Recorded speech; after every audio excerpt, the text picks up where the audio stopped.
Welcome back, everyone. Caleb is on to the act on this Fusion. I actually picked it up from the dealership, and you can see how this blocks the airflow in front of the radiator for faster warm-ups.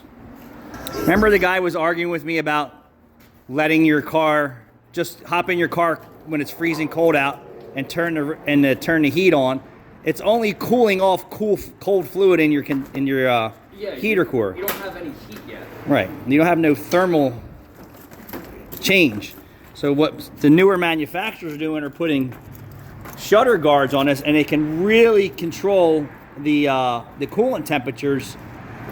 But when the active shutters don't work right, one, you'll usually get a code, or two, your car will overheat because the shutters are typically closed. Now this one was in an accident, it was broke, and the customer's here for an overheating condition, and we're like, yep, you need a new shutter. And this is the side here. This is the side here that's smashed. Perfect. Woo!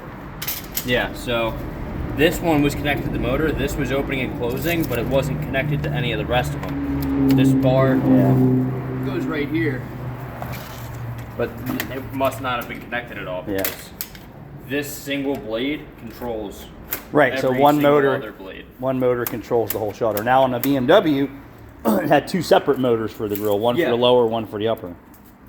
Yeah, so unfortunately the plastic part broke, which means the whole thing has to get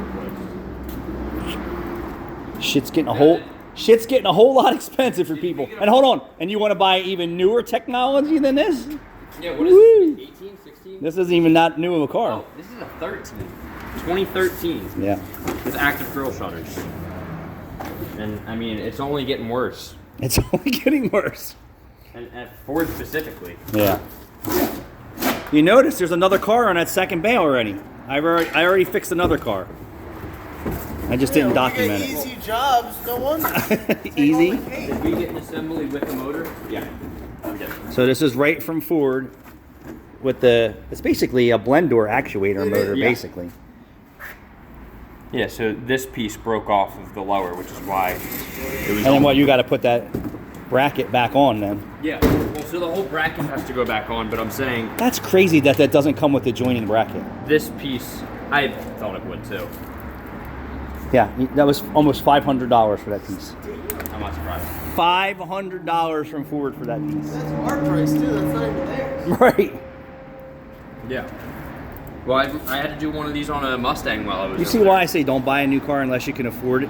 Afford, one, to make the payments, and two, make the repairs and maintenance. Sheesh. Here's yet another car I fixed. Okay, so that's actually... This was sent to us from the body shop for a downstream O2 sensor. I guess they could service the exhaust. Must have been in the hit. And then the downstream O2 sensor was given the vehicle fits. I don't know if it was OEM or not. We put an OEM right from the dealer in this thing. Because I'm not farting around with crap anymore. Thanks for watching.